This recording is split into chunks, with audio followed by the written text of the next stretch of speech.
राधाकुंड तट कुंज कुटीरा। गोवर्धन पहाड़ी तीनों लोकों में सबसे पवित्र पर्वत।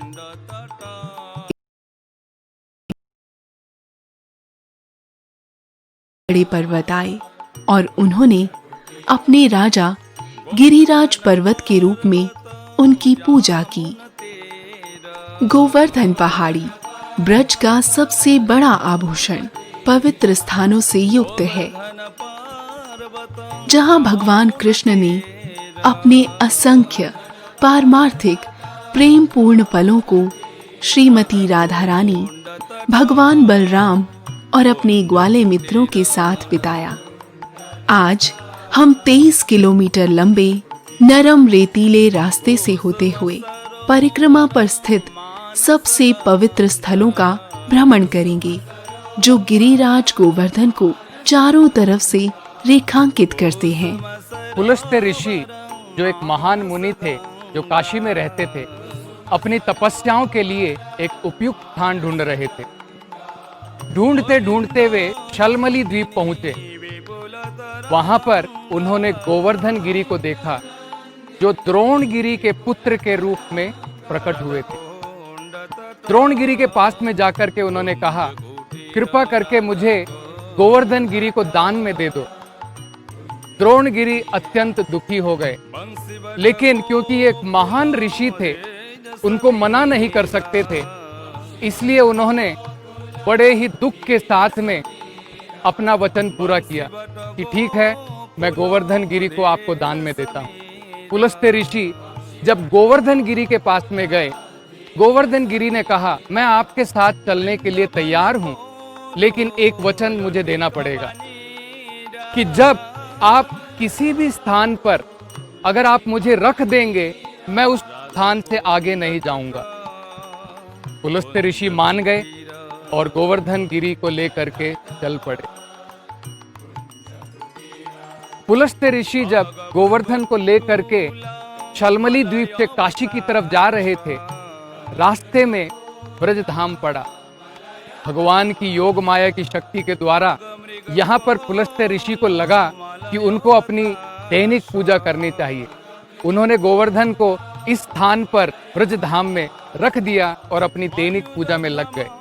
दैनिक पूजा खत्म करने के बाद जब ऋषि वापस आए तो गोवर्धन वहीं पर स्थापित हो गए। गोवर्धन ने कहा, वचन के अनुसार अब मैं यहाँ से नहीं जाऊंगा।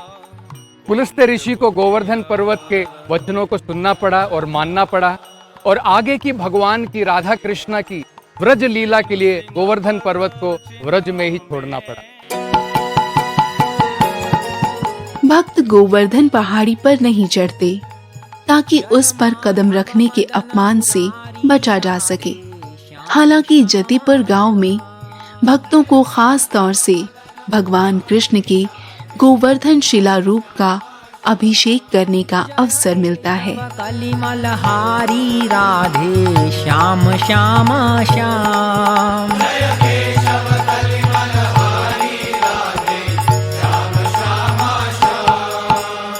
सुंदर कुंडल नयन विशाला, गले सोहे वैजंती माला।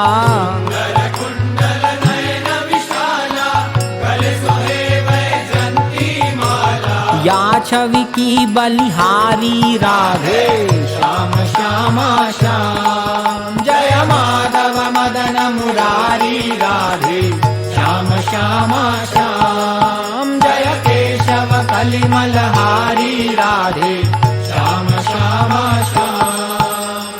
कबहु लूट लूट दाधी खायो। गिरिराजो हरे रूपम गोवर्धनश्च भगवान, गोवर्धन साक्षात कृष्ण अत्र न संशयः। गिरिराज गोवर्धन इस व्रज मंडल में भगवान कृष्ण के आदेश पर प्रकट हुए। भगवान ने गोलोक वृंदावन में श्रीमती राधा रानी से कहा, मैं व्रजधाम में जन्म ले रहा हूँ अपनी लीलाओं के लिए, तुम भी मेरे साथ व्रजधाम में लीलाओं के लिए जन्म लो, प्रकट हो। श्रीमती राधा रानी ने कहा, हे कृष्ण, केवल मेरे और आपके प्रकट होने मात्र से और गिरिराज गोवर्धन अगर व्रज में नहीं रहेंगे हमारी लीलाएं अधूरी रहेंगी। अगर आप चाहते हैं कि मैं व्रज में प्रकट हूं, तो मैं आपसे निवेदन करती हूं, गिरिराज गोवर्धन भी व्रज में रहें। तब भगवान कृष्ण ने गिरिराज गोवर्धन को आदेश दिया और उनके आदेश पर गिरिराज गोवर्धन आज व्रज में प्रकट हुए हैं। श्रील रूप गोस्वामी कहते हैं, वैकुंठात जनितो वरा मुधपुरी, ये जो मथुरा नगरी है, यहाँ पर भगवान कृष्ण ने जन्म लिया था, इसलिए ये वैकुंठ से भी अत्यधिक महान है। तत्रापि रासो उत्सवाद वृंदा अरण्यम उदार पाणी, लेकिन इस मथुरा नगरी से भी श्रेष्ठ वृंदावन नगरी है, जहाँ पर भगवान ने अपनी लीलाएं रचाई, जैसे रास लीला। रमणा तत्रापि गोवर्धना, लेकिन वृंदावन से भी श्रेष्ठ ये गोवर्धन पर्वत है, जिसे भगवान श्री कृष्ण ने अपने दिव्य हाथों से उठाया। भगति विनोद कहे सोन कान। हम आज की परिक्रमा, गोवर्धन की परिक्रमा मानसी गंगा से प्रारंभ करेंगे। सबसे पहले मानसी गंगा में स्नान करेंगे। स्नान करने के उपरांत हरिदेव मंदिर में हरिदेव के दर्शन करेंगे और उसके बाद में यहीं से गोवर्धन परिक्रमा प्रारंभ करेंगे। रूप गोस्वामी कहते हैं, गोवर्धन पर्वत उनकी परिक्रमा का यही सबसे बढ़िया तरीका है। इसे मानसी गंगा क्यों कहा जाता है, इसके दो मुख्य कारण हैं। एक बार यशोदा माई और नंद महाराज ने कृष्ण से निवेदन किया कि वे गंगा की पवित्र जल में स्नान करना चाहते हैं। भगवान कृष्ण ने कहा, यशोदा माई, नंद महाराज, आपको व्रज धाम से बाहर जाने की जरूरत नहीं है, क्योंकि सारे की सारी पवित्र नदियाँ गंगा, यमुना, कावेरी, नर्मदा, ये सारी की सारी व्रज धाम में ही प्रस्तुत हैं। तब भगवान ने इसी जगह पर अपने मन से गंगा प्रकट की, क्योंकि भगवान ने अपने मन के द्वारा गंगा को यहाँ प्रकट किया। इसे मानसी गंगा कहा जाता है। मानसी गंगा का यहाँ पर प्रकट होने का एक और महत्वपूर्ण कारण है।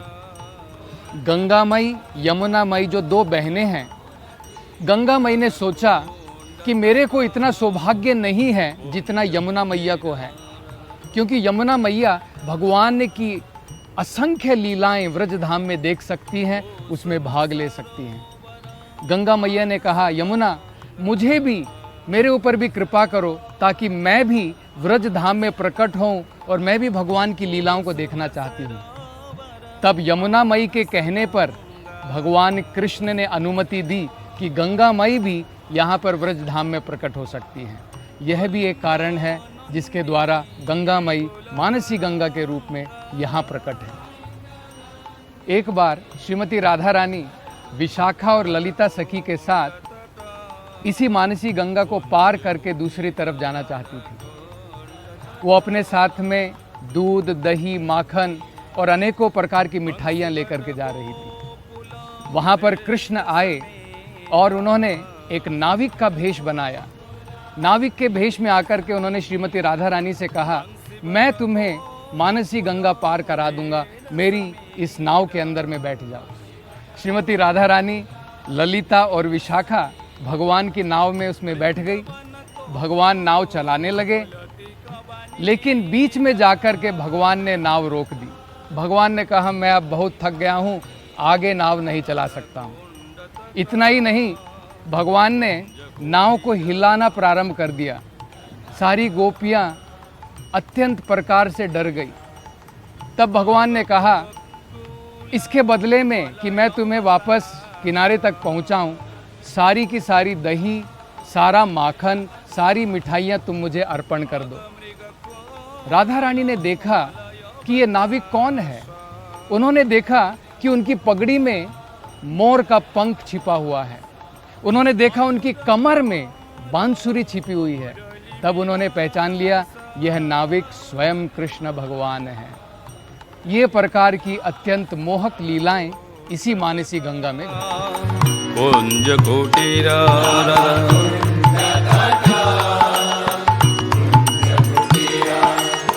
बेनु वेणु श्रृंग पद चिन्ह मेघमाला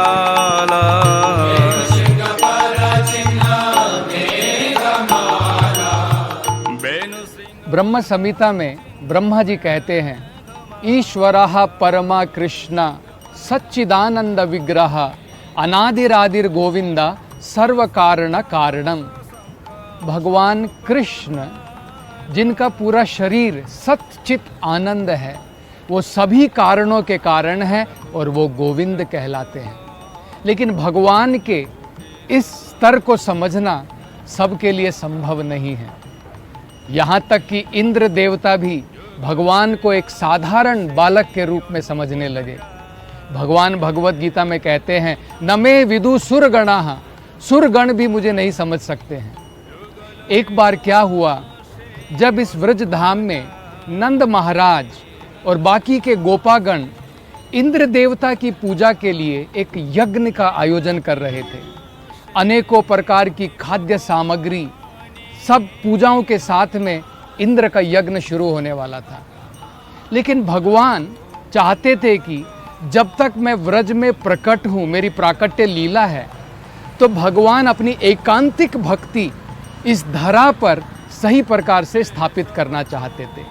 ऐसा सोचकर भगवान कृष्ण ने नंद बाबा अन्य गोपों से कहा, जो तुमने इंद्र देवता के लिए यज्ञ की सामग्री यहाँ पर आयोजित की है, इसी के द्वारा गोवर्धन पर्वत की पूजा करो, क्योंकि वो गोवर्धन स्वयं मैं हूँ। ऐसा कहकर भगवान ने सारे के सारे व्रजवासियों को ये प्रोत्साहन दिया और सारे व्रजवासी भगवान की गोवर्धन पूजा में लग गए। इतना ही नहीं, भगवान ने उस समय में गोवर्धन परिक्रमा भी प्रारंभ की। उसके बाद से आज भी गोवर्धन परिक्रमा होती है। लेकिन इंद्र से ये नहीं सहा गया। उसने सोचा, ये साधारण सा छोटा बालक, इसने मेरे इंद्र यज्ञ को रोक दिया है। उसने तुरंत अपने संवर्तक बादलों को बुलाया। संवर्तक बादल कोई साधारण बादल नहीं है जिससे साधारण वर्षा होती हो। ये बादल उस समय बुलाए जाते हैं जब इस संसार में प्रलय होती है। संवर्तक बादलों को बुलाकर इंद्र सोच रहे थे, घनघोर वर्षा करके पूरे ब्रजधाम को पानी से भर दूंगा। और उसने ऐसा ही किया। 7 दिन तक लगातार इंद्र ने संवर्तक बादल और उनके अनेकों अनुयायियों के द्वारा यहाँ पर वर्षा की। 7 दिन तक लगातार वर्षा होती रही। लेकिन भगवान ने, जैसे भगवत गीता में कहा है, न मे भक्ता प्रणश्यति, भगवान अपने भक्तों की रक्षा करते हैं। तुरंत उन्होंने, जैसे एक छोटा बच्चा एक छोटे से पेड़ को उठाता है, भगवान ने अपने उल्टे हाथ से अपनी छोटी उंगली के ऊपर भगवान ने गोवर्धन पर्वत उठा लिया। 7 दिन तक लगातार बारिश होने के बावजूद जो भी व्रजवासी इस गोवर्धन पर्वत के नीचे थे, ना उनको भूख लगी ना प्यास लगी। भगवान अपनी मधुर बंसी बजाते रहे और सारे के सारे ब्रजवासी हर्ष उल्लास के साथ वहाँ पर भगवान की लीलाओं के ऊपर ध्यान करते रहे। जब इंद्र ने देखा 7 दिन के बाद भी कुछ नहीं हुआ है, इंद्र को शर्म आ गई। उसको समझ में आ गया कि ये कोई साधारण बालक नहीं है। तुरंत इस स्थान पर आकर के भगवान के चरणों पर गिर गया और माफ़ी मांगी, क्षमा याचना की। भगवान ने उनको क्षमा किया। क्षमा के रूप में इंद्र देवता ने सभी सुरभि गायों को बुलाया, उनके दूध और पवित्र जलों के द्वारा भगवान का अभिषेक किया। और उसी भगवान के जो जल में जो अभिषेक का जल है, ये पवित्र गोविंद कुंड, इसका यहाँ पर प्राकट्य हुआ। कुसुम सरोवर मानस गंगा। ब्रजवासी अनूठे हैं और उनकी दैनिक जीवन शैली प्रार्थना, ध्यान, कथा और भजन के द्वारा उनके स्वामी कृष्ण और राधा रानी का महिमा मंडन करती है। उनके लिए उनकी भूमि का हर इंच पवित्र है और उनके जीवन का हर पल दिव्य दंपत्ति की सेवा में पनपता है। हम शांति से भरे हुए युद्धव कुंड पर पहुंच चुके हैं। उद्धव कुंड यह एक पवित्र कुंड है जहाँ पर भगवान के घनिष्ठ मित्र, भगवान के भक्त उद्धव जी द्वारका से आए थे और भगवान कृष्ण का संदेश लेकर के व्रज भूमि में आए थे। भगवान चाहते थे कि उद्धव व्रज की भक्ति को भी समझे, क्योंकि उद्धव सोचते थे वो कृष्ण को पूर्ण रूप से समझते हैं, वो कृष्ण को प्रेम करते हैं, उनका प्रेम सर्वोपरि है। भगवान चाहते थे कि भगवान के पूर्ण प्रेम को, जो गोपियों का भगवान के प्रति प्रेम है, उद्धव उसको भी समझें। यह एक कारण था भगवान उद्धव को ब्रज में भेजना चाहते थे। दूसरा कारण ये था, ब्रजवासी भगवान कृष्ण के लिए अत्यधिक समय से इंतजार कर रहे थे। भगवान जब वृंदावन से मथुरा गए, अक्रूर जी लेकर के गए, भगवान ने कहा था, वचन दिया था, मैं जल्दी ही काम निपटा कर वापस आऊँगा, लेकिन वो जल्द वापस नहीं आए। इसलिए भगवान ब्रजवासियों को सांत्वना देना चाहते थे। इसके लिए भी उन्होंने उद्धव को मथुरा से ब्रजधाम को भेजा। ब्रजधाम में आने के बाद में उद्धव जी ने जब गोपियों के प्रेम को भगवान के प्रति देखा, जब उद्धव जी आए, पहले तो गोपियों ने सोचा कि ये अक्रूर हैं, कहीं दोबारा उस प्रकार का दुखित वातावरण ये यहाँ पर ना बना दें। लेकिन जब बाद में उन्हें पता लगा कि ये भगवान के भक्त उद्धव हैं, कृष्ण जैसे ही दिखते हैं, तो वे अत्यंत हर्षोल्लासित हो गई। भगवान के बारे में सुनना चाहती थी। अपने सारे कार्य छोड़ करके, अपने सारे परिवार को छोड़ करके वो उद्धव के पास में आई और सारे कर्म भूल करके भगवान की लीलाओं में मग्न हो गई। ये देख करके उद्धव जी को ज्ञात हुआ कि किस प्रकार से गोपियों की भक्ति भगवान के लिए अत्यंत शुद्ध है। उन्होंने प्रार्थना की कि मैं भी चाहता हूँ कि अगले जन्म में इस व्रज धाम में अगर मुझे गोपियों की धूली ऐसे नहीं मिली मांगने से कम घास के रूप में अगर मेरा जन्म हुआ, तो उनके चरण कमलों के द्वारा धूली से मैं कृतार्थ होऊंगा। ये महान लीलाएं यहीं पर उद्धव कुंड में घटी। राधकुंड तटा कुंज कुटीरा,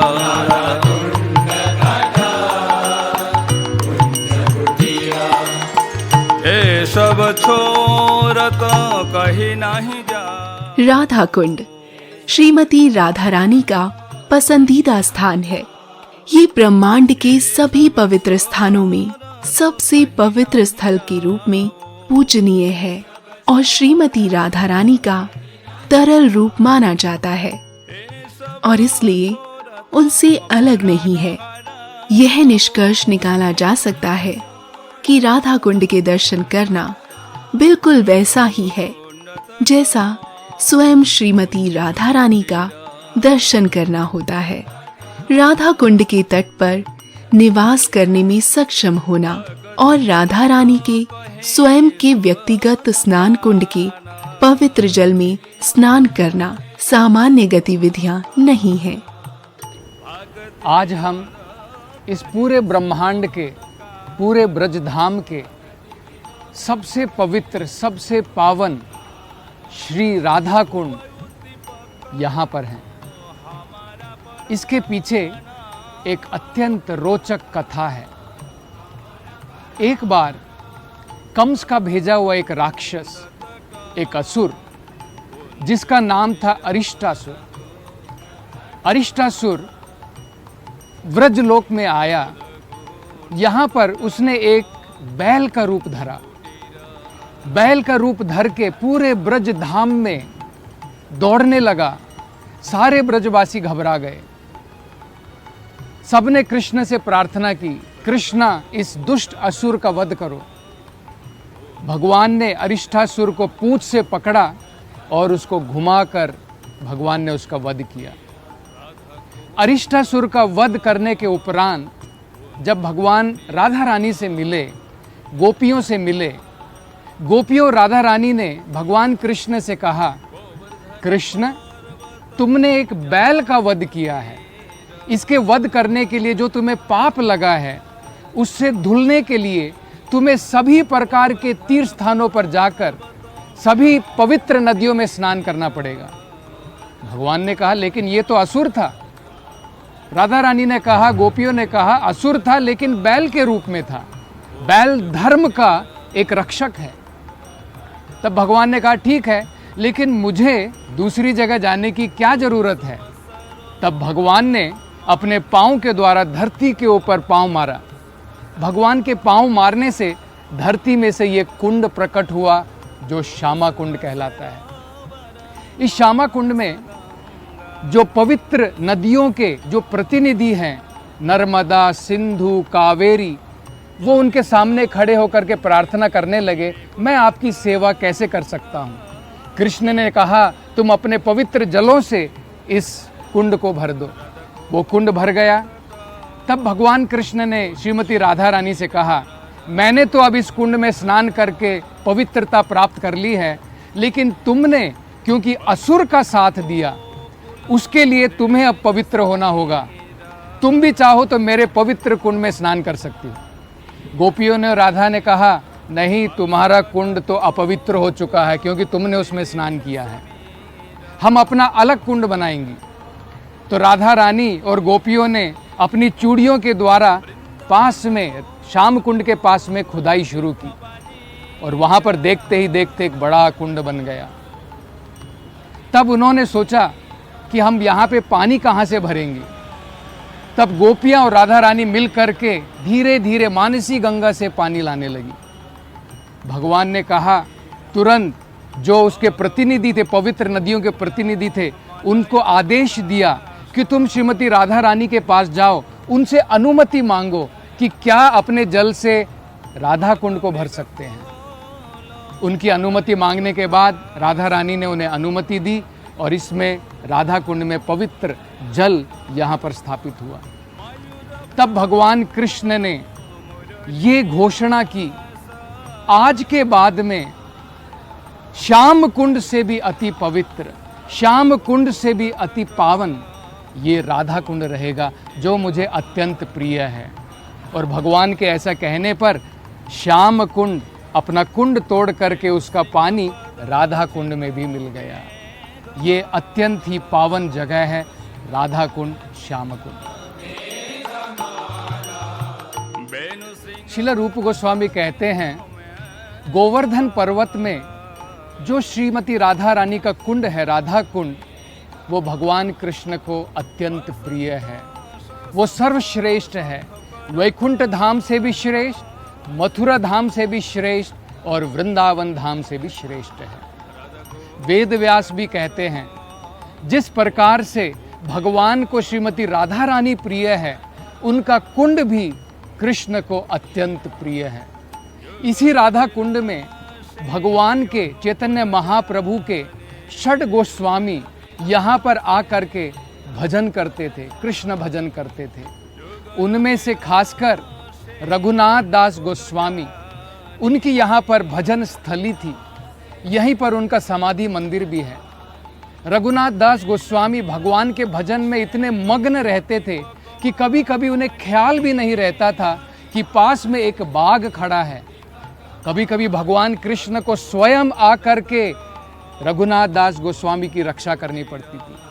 कई बार जब धूप रहती थी, श्रीमती राधा रानी अपने साड़ी के पल्लू के द्वारा उनकी छाया करती थी। ये राधा कुंड इतना पवित्र है।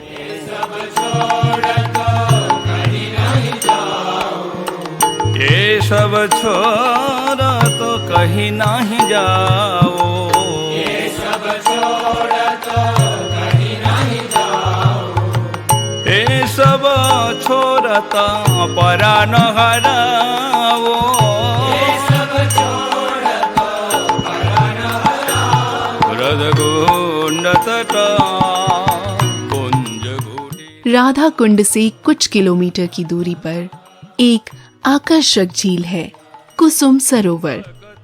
इस झील के दक्षिणी किनारे पर एक कुंज में भगवान कृष्ण ने श्रीमती राधा रानी के बालों की चोटियां गूंथी थी।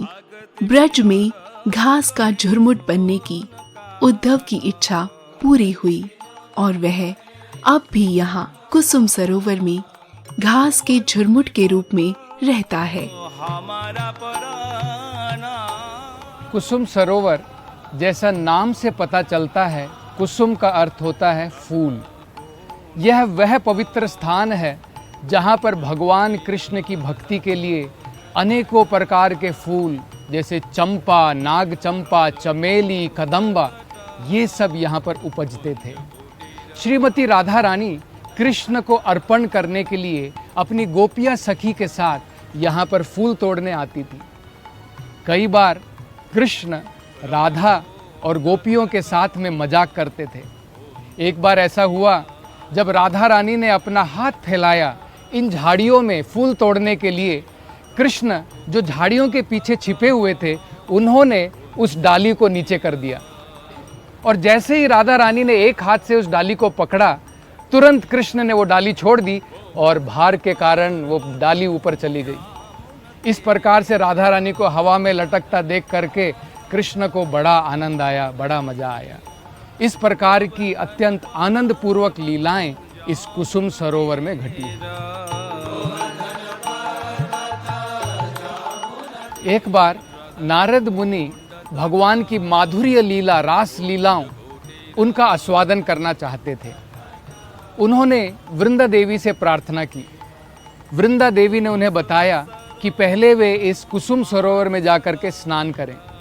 कुसुम सरोवर में स्नान करने के बाद नारद को उपयुक्त शरीर प्राप्त हुआ गोपी का, और उनका नाम पड़ा नारदीय गोपी। इस नारदीय गोपी के शरीर में वे भगवान की रास नृत्यों का पान कर सके। कलिंद नंदिनी विपुल तरंगा।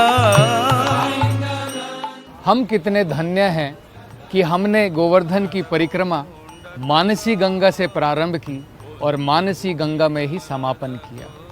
श्रील रूप गोस्वामी कहते हैं, गोवर्धन परिक्रमा का यही एकमात्र तरीका है। मानसी गंगा से प्रारंभ होती है और मानसी गंगा पर ही उसका अंत होता है। भगवान भगवत गीता में कहते हैं, मन मन भवा मद भक्तो मद्याजी माम नमस्कुरु। भगवान कह रहे हैं, हमेशा मुझे अपने मन में रखो। मन मन भवा मद भक्तो, हमेशा हमें भगवान की भक्ति करनी चाहिए। मद्याजी, भगवान की उपासना करनी चाहिए। माम नमस्कुरु, और भगवान को प्रणाम करना चाहिए। ये चार महत्वपूर्ण कार्य आज हम इस परिक्रमा में कर सके, हम कितने भाग्यशाली हैं। भगवान भगवत गीता में ये भी कहते हैं, तस्मात् सर्वेषु कालेषु माम अनुस्मरा। जो भी कार्य हम लोग करते हैं, हमें हमेशा भगवान का याद, भगवान की यादगार, भगवान की लीलाएं, भगवान का नाम, इन सब का स्मरण करना चाहिए।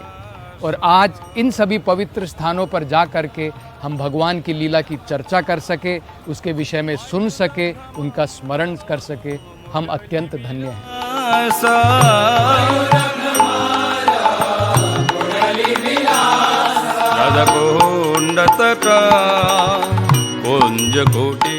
तत एव रम्यम, भागवत में कहा है, हम कितने धन्य हैं, हम कितने भाग्यशाली हैं कि आज हमने न केवल गोवर्धन की परिक्रमा की, आज कुसुम सरोवर पर हजारों भक्त लोग मिल करके दीपोत्सव मना रहे हैं। चलिए हम सब उन भक्तों के साथ में मिलकर वहां दीपोत्सव मनाएं। हरे कृष्णा। जय राधे जय कृष्ण जय वृंदावन।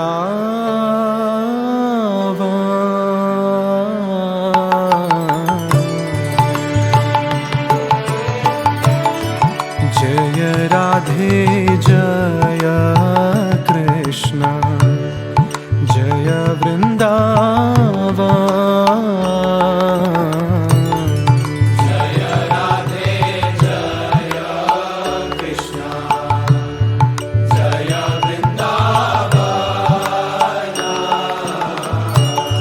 श्री गोविंद गोपीनाथ मदन मोहन। श्री गोविंद गोपीनाथ मदन मोहन।